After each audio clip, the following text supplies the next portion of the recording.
All right, so this week our topic is one that, as I introduce it, here's what I want to do. I want to just give you an observation that I have looking at our culture, and then I want to give you a little bit of commentary on it. So I'll give you an observation that I'll try to keep my opinion out of, then I'll give you my opinion, Sure, and then I'll yeah. ask you to engage that. So here's my observation is right now in our culture, we really are a culture that is critiquing everything. Yeah. And so really everything is in essence up for critique. So we're evaluating how women are treated. We're evaluating how races are treated. We're evaluating people's language, how they're phrasing things, even the value systems of corporations, which is pretty unique Sure, to this yeah. generation. We're even evaluating capitalism versus other forms of economic strategy. And so really everything, it seems to be, is like on the table to be critiqued. Okay, so that's an observation. So here's my commentary. My commentary on it is that people don't like it. Sure, yeah. So that people are, again, as I look at it without knowing what everyone is thinking and feeling, what it seems to me is for a lot of people, it feels very threatening because it's shaking what was their norms. For some, it feels very disloyal because some of the comments and critique is coming from the inside. For others, it feels unfair because the critique is coming on the outside. And but that's my opinion as I'm looking at it. So we're a culture of critique, and people don't like it. Yeah. That's my platform for today. Yeah. Well, and like, to be completely honest, I've never felt so unequipped for that tension ever. Like, Yeah. you're absolutely right. The reality is we're critiquing everything. Everything's up for grabs. People are taking shots at everything, which, as we'll probably get into, very healthy process. It's how you get better. It's how you grow. A big part of this podcast is about that very thing. I could be wrong, being able to critique things and understand how they could be better, and maybe I'm wrong about stuff. But in my opinion, at least for me, I was raised in a generation that wasn't really taught how to handle that well. Mm-hmm. You know what I mean? So like when I was a kid, it was like the participation trophy generation. Sure. And I think we talked about last week, I'm really cautious to like throw rocks at millennials because I think we get enough crap about, just for... Yeah, for sure. But, it is a reality. It was a huge parenting trend when I was a kid, which is just like to really celebrate your kids even outside of what they've done or accomplished or whatever that might be. So like the whole participation trophy thing, this idea that like, well, we don't keep score at this coach pitch game, where it's like, okay, I'm keeping score, my dad's keeping score, I know that dad's keeping score, I know the coach, you know what I mean? Yeah. Like, so like it's disingenuous, like, because that's not how we are. But you were taught this thing of even if you didn't succeed, even if the outcome of what you did wasn't successful, that it's still valuable, or that you still, which, from a 30,000 foot view, yes, you're still valuable because you're made in the image of God, and Jesus loves you, and people love you. But when it comes to the things that you've done, I grew up in a time where critique almost felt foreign to me because everything else was celebrated along with success, Right. including failure, especially mediocrity. Yeah. It was celebrated. So we're in this season where it's like everything's up for grabs, and I found myself like, this is like, it's hard to process it because it's just it's something I've had to learn as an adult. I didn't get that as a kid. Right. In the participation trophy story, so I coach sports a lot. I have 4 kids, and I've coached all of them in some capacity at this point. But I remember a few years ago, we had, at the end of the season, the league that we were in gave us these participation medals. And we realized as we were looking at them, they gave us the wrong ones. It was for the other team. So we just told our team, hey, we'll get you the right ones. Don't worry about it. Like a year and a half later, I had a mom come up to me and said, I never got one of those medals. And we had got the right ones and tried to pass them out, but her kid must have got missed. Sure, yeah. And I was like, oh yeah? Like I didn't know how to respond to it. And she literally wanted me to go to the league and get a participation medal from like a year and a half before. Gosh. And I remember I just didn't know how to process it. Just I'm like trying to and I did, I actually said to her, I'm like that's a participation trophy. We lost. Right. Now the truth of it is we had gone undefeated. So in defense, there you go. we had done well, but it wasn't for that. It didn't say undefeated. It just literally was like, you participated. Here's the medal. So it was just funny to me. But all right, so I think we both agree. I think everyone that's watching or listening will agree, like this is going on in our culture. So on top of that, we have the social media platform, which I talk about often, that's causing everyone to form an opinion. So it is not just a cultural critique. It is a culture of critique that is being expressed by everyone in every situation. Okay, so there are obviously some negatives to that, but here's the next thing that I want to talk about, and this is really the heart of today's discussion is I would submit that not only is a culture of critique a necessary thing, it's a really healthy thing. And if you value whatever it is that you do and or you love people, you have to critique things. Yeah. And I think this is the tension that is so often missed in our culture, is they want to view critique as a negative, and therefore they miss the value of it, and they miss the opportunity to improve. Yeah. And so here's what I want to say to you, because I have embraced a culture of critique in my life. And I was thinking about it. I was really trying to process through this, because I was thinking back and I was like, I don't know that I had it modeled by my parents. So where did this come from?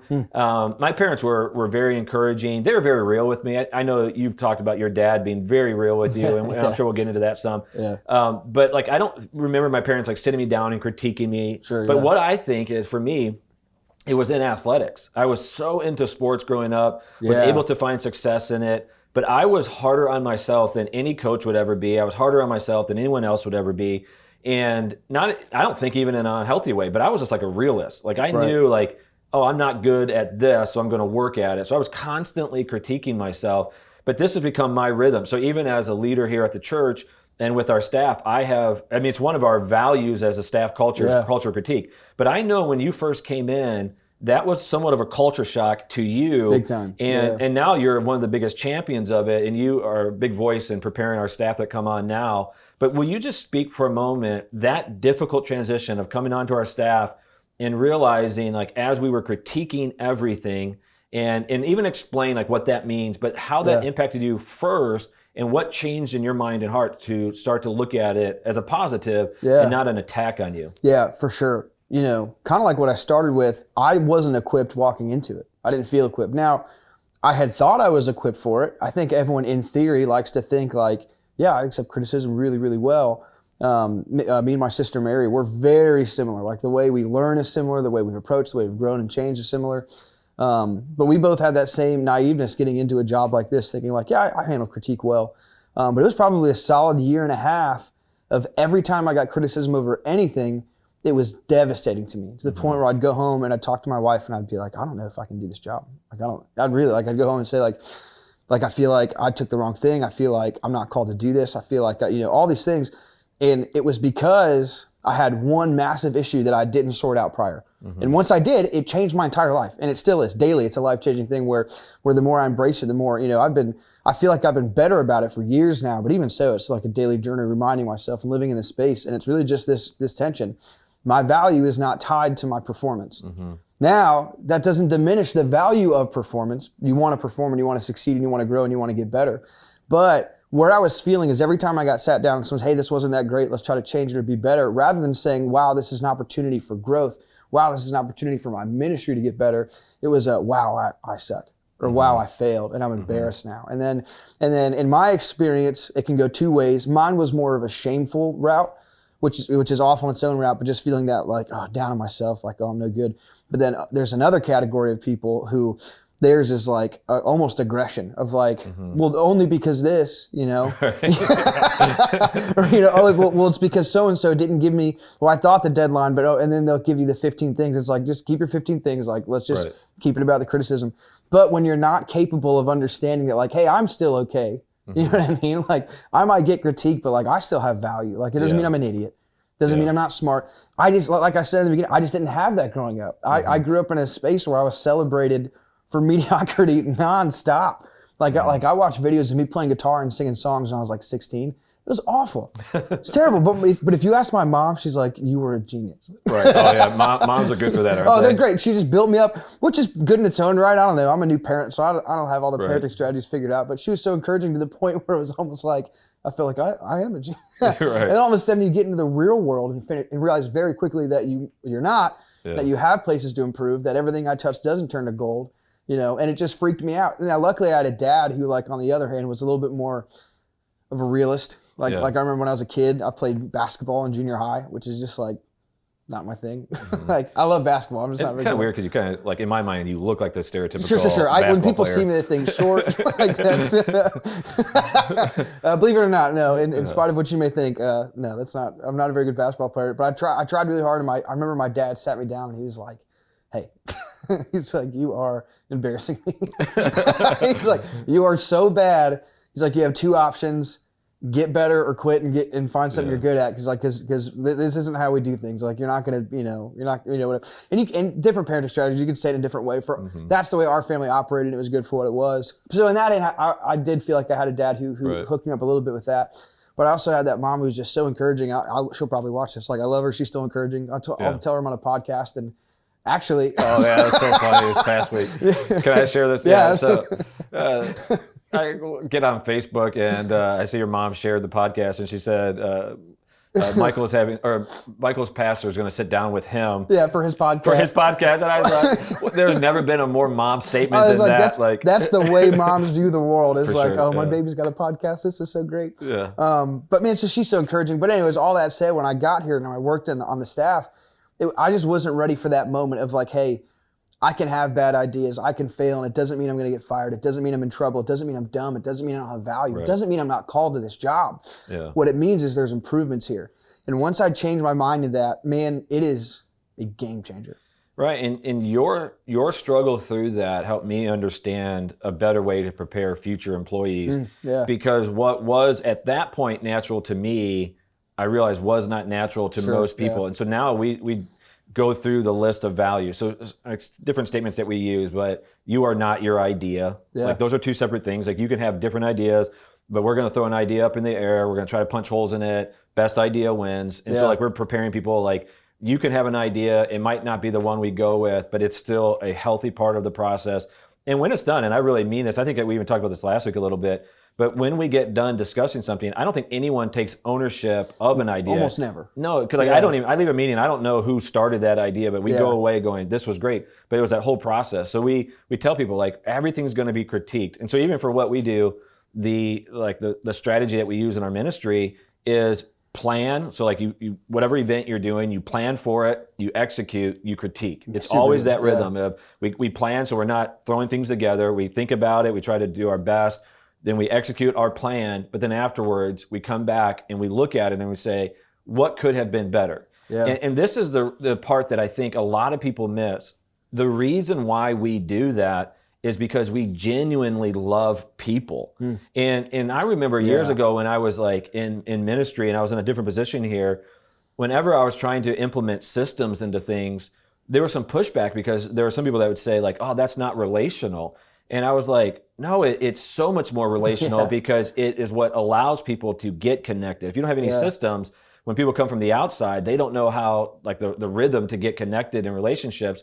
And so for us, it's because we genuinely love people. And for us in the church world, we feel we have an eternal calling. I mean, like what we're doing is going to impact eternity. Yeah. And so it's not something that we just want to like go like, oh, it's not that big of a deal. It's a huge deal. Stakes are high. Stakes are really high. Yeah. And even a part of that too is this calling that God has given us, it comes with accountability. It comes with responsibility. And so for us, we want to evaluate everything because we love each other, but we love the people that we're ministering to. Yeah. And this is what I think in our culture right now is missed, is every time anyone critiques anything, it's viewed as an attack. Yeah. And I think, I understand why, and I'm super sympathetic to it, because like if I could give an example that I've walked through, there have been times that people from the outside of our church, like they don't go to our church, they're not connected to our church, they've critiqued us, and it usually just feels unfair. Yeah. Right? I mean, you're just kind of like, you don't know me, you don't know our staff, you don't know our hearts, and they critique, and so that you don't get a ton of value from that. But I've also known, if I'm just being vulnerable, that when people critique from the inside, sometimes it feels like hurtful, because you view it as an attack, and you think like, oh, I wish you would have given me the benefit of the doubt, and it's easy to try to dismiss it. But I have learned the hard way as walking through this is both from, like, if I can use the term attack or critique, I'll just say critique. Critiques from the outside, critiques from the inside, almost always you can find value in it, because you can understand at the bare minimum, this is how we're being perceived, and we can improve it. But oftentimes they're actually addressing a flaw in your system. So I'll give one example, then you can dive in. Is I remember years ago, I for some odd reason, I remember physically where I was. We were in the old building, and I realized every time I say old building, I point this direction because our building is physically like that way in the city. Yeah. But I was in the old building. We were going to staff prayers in the second story of our building, and I was walking into the room, that 220. And I was checking my email, and I got this email from someone in our church, and they were ticked. I mean, it was like, when you open the email and it comes through like the info at our church, Right. and it was long. I'm like, oh, this isn't gonna be good. Yeah, right. And so I'm reading through it. It wasn't mean-spirited, but it was critiquing us on multiple levels because of some hurtful things. And so like I read it, and I remember just being like, at first, like your adrenaline spikes. You're just like, you get defensive because it just feels like someone's attacking you. But I'm just thankful for the presence of God. I'm also recognized in that moment that like I just had enough sensitivity to say like there's something more here. So I read the whole email, didn't respond. We went right into staff prayer time, had this incredible time praying. And as I've often taught, when you get into the presence of God, it really does fix your heart, it aligns your heart and mind. And when I got out of that, I responded in what I would consider a very gracious way to this person, and was able to restore this relationship. They're now, and still for years now, been a huge active part of our church, friends of mine. But in that, I went away from it going, I now clearly see 3 or 4 things we have to change in our systems here at the church. And we talked about it. If I would have just stayed in the defensive mode, I could have dismissed it. Like I could have gone like, well, this is ridiculous because they listed 9 things. I mean, come on, they're being, we all they're can angry, make they're frustrated, like they're just looking at, but yet we said, what's the value in this? And we've even done that as a staff with outside criticism of the church. We go, okay, what are we doing that's giving that image, and can we fix it? Sometimes you can't, but sometimes you can. Yeah, and that's massive. So you might not even know this, but I'm like 99% sure I know exactly what situation you're talking about. That was like my 2nd week here, working here. Yeah, it's pretty early on. So it was very early when I started working here. And that was like legitimately, that specific letter was the beginning of my journey to understanding this, of like, wow. Because I read it too and I was like, man, is that intense? And in your own head, you kind of build an argument of like, well, and you kind of fill in the blanks. Well, you just, whatever. And then the fact that you reacted so graciously, I remember even then, like I said, it was maybe my 2nd, 3rd week here. It blew my mind. I was like, man, that is a whole nother deal. Like I hadn't experienced that yet in the church world or in like a professional sense. And what that started me on was this journey of understanding that like that's the game-changing moment, is when you can even take criticism, even if there's almost nothing of value, and even if they're being hateful, and you can still find something to grow and learn from it. It changes your life. It changes your life in a way that, again, going back to how I said you can respond, you can either get bummed out of, oh, I can't believe they said those things to me. You can get aggressive of like, oh, well, they're dumb, or wow, they were hurt by church, and that's why they think that, or they're, whatever excuses in your head. But if you can go home at night, you can look in the mirror and say, is there anything I can do to be better? Right. God, expose to me the brokenness of my own heart. Show me the truth in this letter. Show me the truth in this situation. How can I grow? How can I change? At that point, people's words, they hurt less because it's an opportunity for growth more. And that being said, when people say rude things, it always hurts a little bit, but it just gives you this opportunity for growth. And even in that, there's so much safety in it. So being a part of that staff culture here, of feeling like I'm in this environment where we're going to critique things, and it doesn't mean that we hate each other and not like each other. It means we can really take the good out of it. It creates an environment where at first it almost sounds more dangerous. It sounds like, oh, that means like I'm going to get my feelings hurt, or I'm going to offer up an idea and it's going to get shot down, and that's not great. But all of a sudden your mind shifts and you realize I can say whatever I want. Right. You know what I mean? Yeah. Like I'll go into your office. How often do I come to your office almost once a week, before the COVID stuff, and say like, hey, this could be a terrible idea. Right. Just because, but I have no problem telling you my terrible ideas, because how many times have those weird, crazy ideas turned into all of a sudden a whole collaboration? Now it's a winning idea. It started with a bad one, but it ended with something incredible. It's because people, you call it group hugging. We'll get together as a staff and we'll just take like, well, what if we did this? What if we did this? Then all of a sudden we have this incredible thing, and we landed there because people felt really, really comfortable of just bringing up ideas and being able to say, oh, that could be silly, but let me just say it anyways. There's so much safety in this culture. There's so much safety in this reality. Yeah, and I think what you just said is powerful, because it's once you learn the safety within critique and how in the very end it's going to be better for you and everyone else, it is super empowering. So like when you come into the office, or anyone else, so you're very visionary. So you really are probably in the top 1 or 2 of our staff members who are constantly thinking about the future. So like I'm wired that way, you're wired that way. There's a lot of people, and I'm not devaluing anyone because we all are needed, but other people are always looking at how do I refine this current system. Some people are more focused on relationships and different stuff. So we all have different personalities, but you're constantly looking out And what I love about it is oftentimes you come in with an idea, and I would say this of almost all of our staff, I don't think ever the original idea makes it through. Almost never. Almost never. But you'll come into my office with an idea, and I'll go, and I will say, let's group hug this. Yeah. And sometimes group hug is all of our staff, sometimes it's key leaders, whatever that pertains to. But we bring it in, and they see that modeled, all of each other, that we come in and we go after this idea so that at the very end, when it's done, it's like we all feel a part of it. Yeah. So that original person, their idea might not have gone through, but it really led towards something that's amazing at the end of it. Yeah. And then we're all excited. And so we've modeled it for each other that it's okay to not be perfect. It's okay to not have the best idea. And even we've had times where we've tried something and afterwards even laughed about it, critiquing it, going like, that didn't work. That was bad. Like, that was bad. Yeah. From songs that, we've chosen. Like, for sure. Like, I know, like with you and Mary, like you have like debates out there in the office of like, this song will hit. No, it won't. And then you try it. And sometimes one of you is right. Sometimes the other one's right. Yeah. Or I mean, and even for us as a church, like we've tried different service times. We've tried different strategies, and we just get done and we're like, okay. Like, here's a perfect example. Hot dog, 4th of July hot dog last year. Oh my gosh. The worst, right? Terrible. So like, we had over at the old building, we would, for the parade, we would hand out hot dogs. It was this incredible community thing. We loved it. Yeah. And so when we moved to the new building, we were kind of bummed. How can we still do it? How can we still, we can recreate this. Oh, we know. All these people come in and they're here for the fireworks and stuff. So let's do hot dogs. So I remember I was out of town. I was on vacation. And I think I was on sabbatical last year. And I was so excited for you guys, and I text you how did it go, and I think your literal response is, "I will never do that again." Like it got killed via text in one moment because it was a great idea. The entire staff and the volunteers together unilaterally were like, "Nah, this is not a good idea." Yeah, you handed out. You made like 500 hot dogs and handed out 12 or something. Something dumb. Just no one was there. We had the times wrong. Like we were there too early. Turns out fireworks happen at like 9:30 at night. We're there at like 6, thinking like they'll probably get here this early. Right. And we way overstocked on volunteers. There's probably like 30 people in their blue "How can I help you" shirts, like all hyped up. And we're just standing there for like 2 hours. Like, this is really boring. Yeah. But it's one of those things where in that safety though, we found like, hey, that didn't work, but that led to the next idea that did. Yeah. And that's incredible. It's and the hot dog idea was mine. It was my idea to do it again. Yeah. And, you're being kind, so I don't remember that. You remember it was my idea.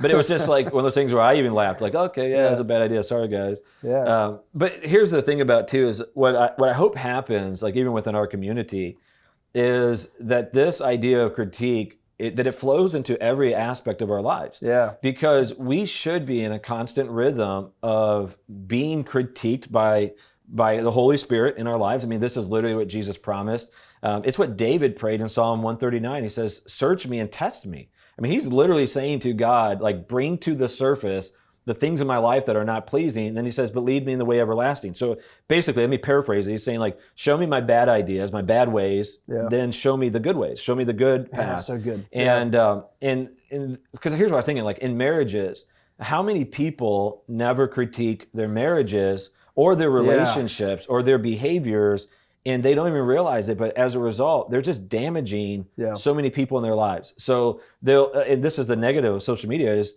you can post something on social media, it could be awful, but you get 5 people to like it, and you go, okay, must be good. Validated. Yeah, you're validated, not realizing, but there might be 15 people that got hurt by that. Yeah. And like, I'll give an example of just the importance of it in marriage. And I'll be super vulnerable. I try to be typically in my life, but 2019 was without question the most difficult year in my marriage ever. Not because we had a bad marriage. Like Mary and I have a healthy marriage. We have a loving marriage.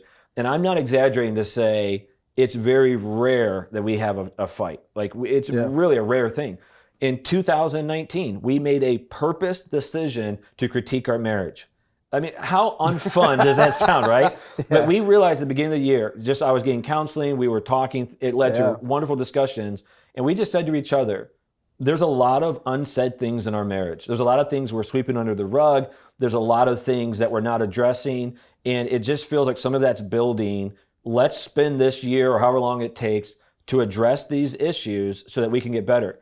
It was rough because we were consistently critiquing things. Right. To say, okay, like you asked for it, but that thing you're doing, I don't like it. And there were times where, you're just like, if I'm being honest, you're like, oh, can we not do this? Right. Like I don't want it. but then you just persevere through it. And for Mary and me, like our marriage has gone to the next level. In 2020, we feel as close and as healthy as we've ever been in our marriage. Yeah. But it was a rough patch of that, if I can say it that way, rough season where we're just like, again, having so much fun together, loving each other, but critiquing things. Yeah, and that's the culture of critique. It is rough. It is a challenge. It is difficult.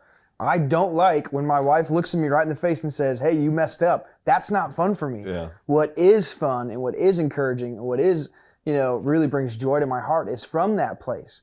You know what I mean? From that place of like me messing up and her, telling me that I messed up is now I get to be better. It's the whole premise of I could be wrong. Now, if I can be proved wrong, now I can just be better and be right all over again. If I can embrace this culture of critique, if I can do the difficult thing, because again, what's really easy is look to your spouse and say, oh, well, you just da-da-da-da-da. Right. You know what I mean? Fill in the blank with the 50 things they did last week that like now I've weaponized it and now I can disqualify your statement because I brought up something that you did. Yeah.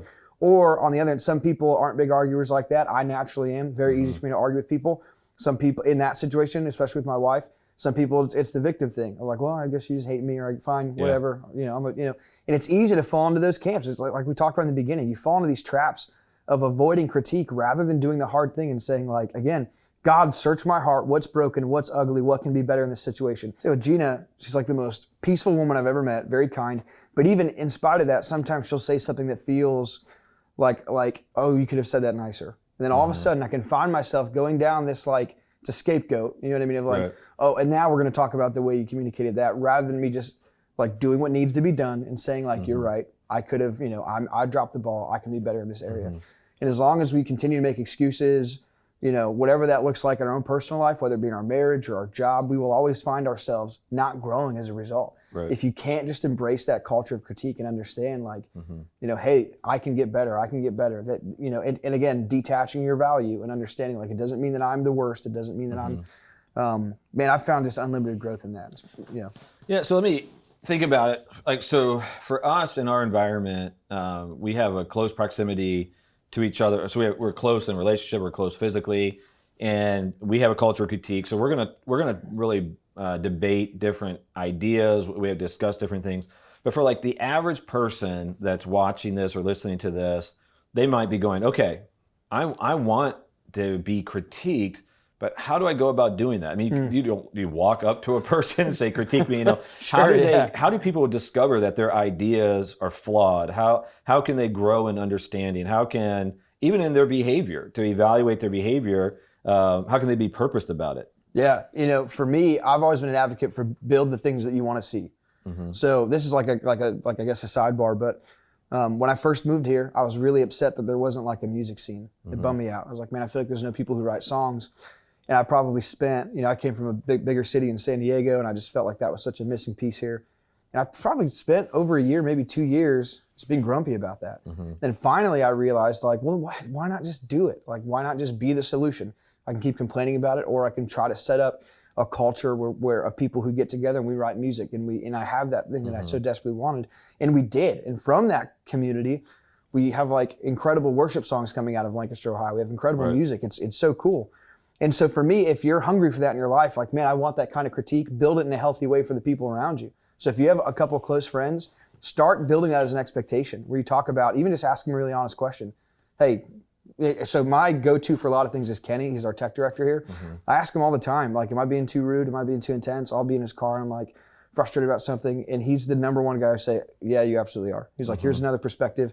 You have to encourage that dialogue with people. Okay. You have to offer in a healthy way. You have to accept it in a healthy way. Let me pause and it's my rhythm to say, okay, let's repeat that, because you can't miss what you just said is, you will never develop a culture of critique for yourself if you don't invite it and respond well to it. That's so good. So if you don't invite it, which is funny, I just repeated your thing and you go, that's so good. You're like, yes, that's so good. I'm so smart. Oh, man, I nailed that one. No, but it's the truth of like, because we talked about this, I think even last week we did, if you develop a culture where people have to buck up to talk to you, they won't. Yeah, they just won't do it. I even said to my wife this week, we were driving and we were kind of talking about this idea, and I said, when is the last time you've been in any environment where someone said something that was like inappropriate or wrong, and someone immediately said to them, that's inappropriate, that's wrong? Like, we could not think of a time where, you know what I'm saying, where like, Now, if someone were to say something inappropriate here, I would confront them, but no one does. Sure. But it's just like, we could not think of that because that's not the normal rhythm. Yeah. You have to have a relational conversation and give someone permission to say, you can speak that to me. If I say something that's inappropriate, if I say something that's illogical, if I say something that's I would even say like biblically incorrect. Confront me. Like, let me know. You don't have to be a jerk about it, but just let me know.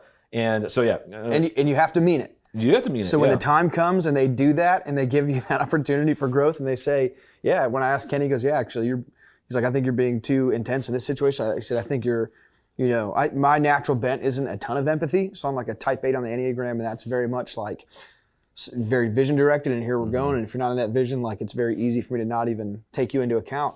So Kenny will catch, just because we're good friends too, he'll catch me on that track where I'm like steamrolling. And he'll just give me that hard critique and say, like, well, how do you think that person feels? Like, they're not going to be willing to speak up in that moment. You just talked over them. And that's that moment where I'm like, where I could be like, forget you, Kenny, right. Or I could say, like, all right, like, God search my heart here. And then from that perspective, my relationships get better. You just have to mean it, and you have to follow through when it happens. Because you might invite it, but then the moment it comes, you get a little bit, well, what do you mean by that? And you can get offended. You have to really buy into it, or else, you won't find that growth. It won't happen. I agree. And I think you have to measure the person's personality that you're talking to and inviting it. It might not be spontaneous. A person might not be ready to immediately give you critique. Yeah. But if you give them permission to think about it, I think about even with like our directors, I recognized that not everyone processed at the same speed that I did. And that's not saying that I'm smarter. It's just because oftentimes I'm a verbal processor. I'm a let's talk it through processor.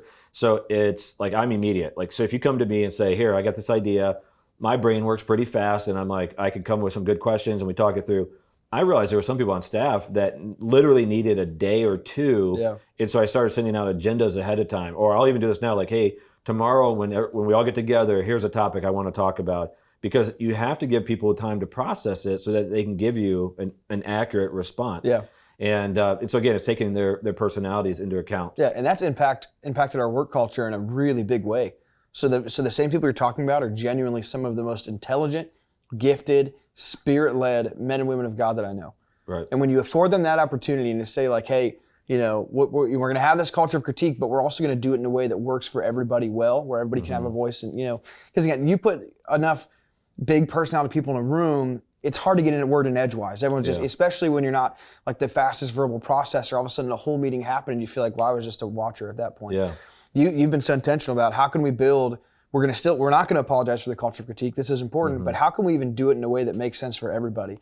And man, it has created the best ideas, the most healthy environment, the safest environment, and all that stuff. And if you can do that, man, if you can do that in your home, like, so I know my wife communicates totally different than I do. I grew up in a way where we just talk and yell big nonstop. Like, that's just how my family communicates.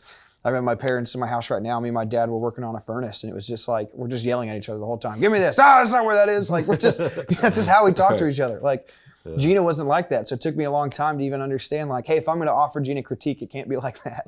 It can't be the way I critique my dad. You know what you're talking about. Get out of here. Yeah. I can't do that to my wife because she doesn't respond to it well. My wife has literally said to me in the past, after observing members of my family, and she'll get mad at me probably for even sharing this, but like, she's literally said to me, if you would talk to me that way, it would hurt my feelings. Yeah. Like, she just said gently, like, if you ever would, and I'm like, I won't, because I've learned that the hard way.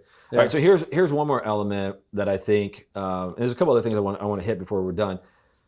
But one more thing is, I think a way that we can self-critique is to make sure that we're not just living in the echo chamber, where we're not just reading and talking to people who agree with us. Yeah. And I think that's a part that I see a lot of times on social media is people are sharing. It's what's referred to as confirmation bias, but they find the person who agrees with them, and then they share that as if this is like, oh, see, this supports what I think. Well, we all can do that because we have so much information at our fingertips. Yeah. If you search long enough, you can find people to support you. The real challenge is reading and trying to understand, not reading to debate, reading to understand the opposing perspective. Wow. And I think that becomes a self-critiquing tool that we can use in our lives to go, okay, I think this, but someone else thinks differently. Why? Yeah. Like, so like right now in my life, I downloaded 3 different books. I live in the digital world. I downloaded 3 different books that are opposed to my perspective on certain things. And I'm engaging them, and it's really opening my mind. In some areas, it has 100% changed my mind. In other areas, it has tweaked things. And then in other areas, I'm still as firm as I've ever been, but I understand the perspective better and can appreciate it. So I can talk kinder to people about that, and even more educated, and I feel safer. Yeah. You know what I mean? Yeah. But I had to be critiqued so that I can see what's wrong in my life. Think about the power in that. You literally allowed these books to critique your own brain, and you didn't let your pride stick in the way of like, well, that's what I've always said. Now it's going to be embarrassing if I go tell people I believe something else now. Or now, you know what I mean? It's just, and when you can do that, when you can take in that information, when you can take in that critique, it's unlimited amount of growth, unlimited amount of learning, just because you're literally within yourself celebrating that same growth. And then again, what you've done, which is so incredible, is you didn't leave it there. You're not leaving it with books. We did something similar with a really specific theology a couple years ago, or a couple summers ago, where me, you, and Pastor Chris sat down and just read a ton about it and processed a ton through it. And we learned a lot of things. We landed kind of where we thought we'd land, but we had a lot more empathy and understanding because we allowed our own minds to be critiqued by these works and by these words. Yeah. And then when you can translate that, like we were talking about, to your family, into your work culture, with your friend group, where you allow that, it's a game changer. All right, so here's the final thing. I'm going to make a statement, and then I want to ask you one final question about this. As I think about it, and this is what I've often taught at our church, is we have to be really careful of the standard that we're using to critique our lives. So what typically happens with a person is they're going to use the standard. I think this is like a progression. And again, this is just kind of my opinion, but I think it's fairly safe. Is the initial standard that most people use is the standard that their family gives them. What does mom think? What does dad think? What does grandma and grandpa think? Aunts and uncles in that community. Because I know my kids will ask me the most specific questions. They'll say like, Dad, who was the best basketball player of all times? Why do you think that? And the reason they're asking me is because they're going to go to school and preach that as the gospel truth, because right now I'm shaping their thinking, okay? Right. So your family does it, but then at some point it starts to change, and then culture starts to influence that. You start to hang out with other people, you get into high school, you get into college, and you're hearing way more stuff. You have social media, you're reading, processing what's cool, what's accepted. So now that becomes a standard that you critique things. What does culture say about it? So there's problems with both of those, obviously. Families can be wrong. I think we've all learned that.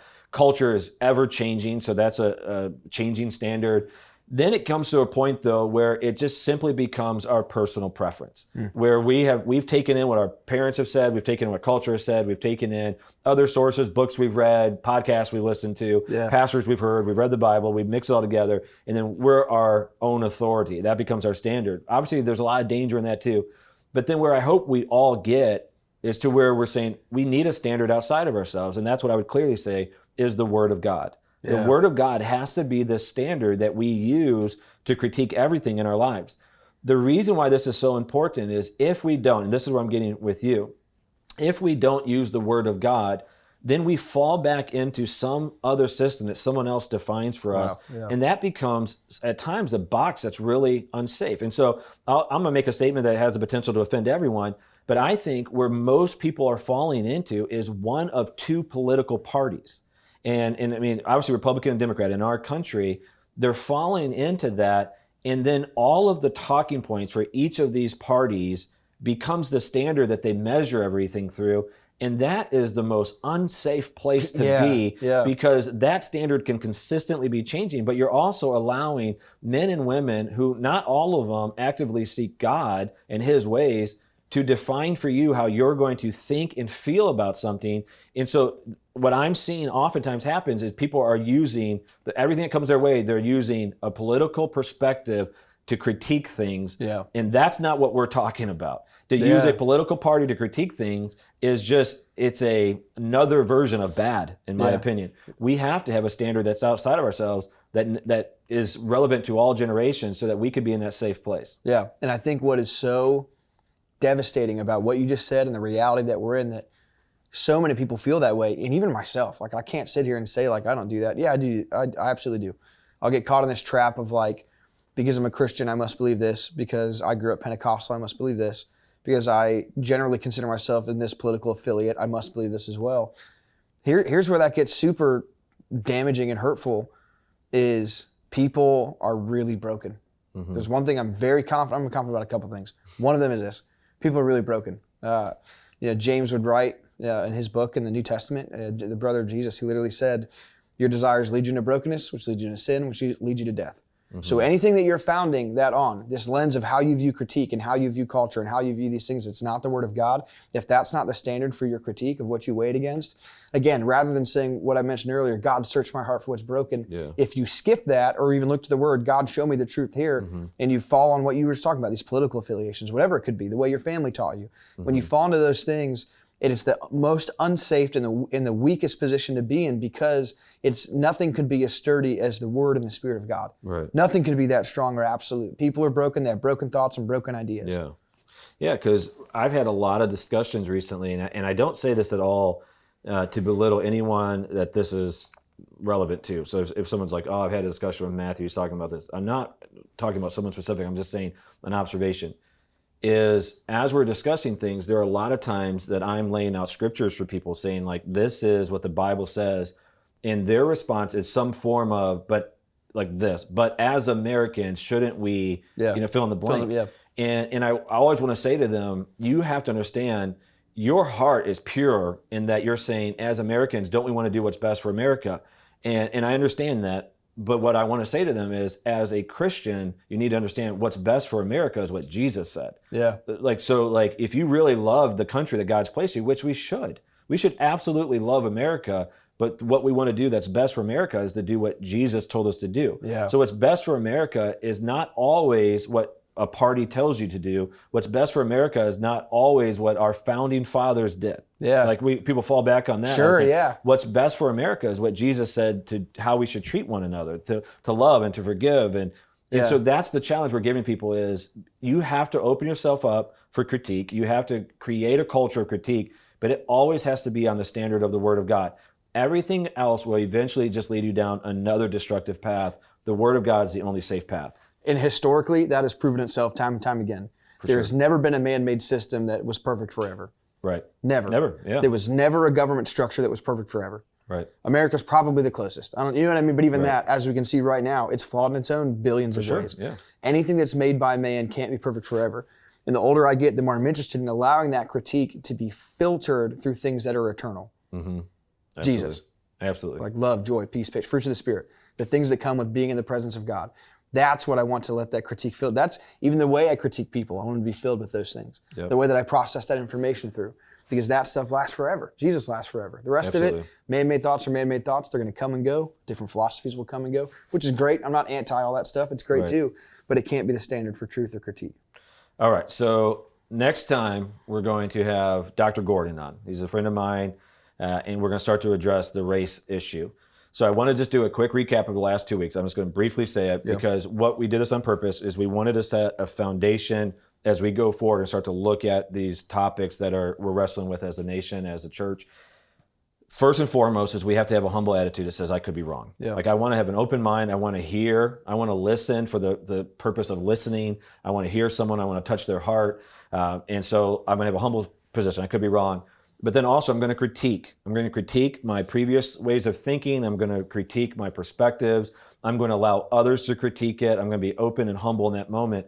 And if we will have this attitude, as we start to address these difficult topics in the weeks that are coming up, I'm really confident that people are going to start to see things differently. And they're going to find a lot of safety and value in it. It's going to shake their foundation, but I think the end result is going to be something special. Yeah, I agree. And if you, to anyone watching, if you can embrace that, if you can embrace this tension and be ready for what we're about to do, go in with this mentality of I could be wrong, embrace that critique, let it influence the rest of your life, not only just the topics we're going to talk about here. We're going to talk about all these, really complicated things like racism next week.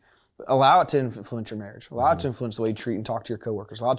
I promise, and I can say this so confidently because it's changed my life forever, it'll change yours as well. Absolutely. Yeah. Thank you. Thank you.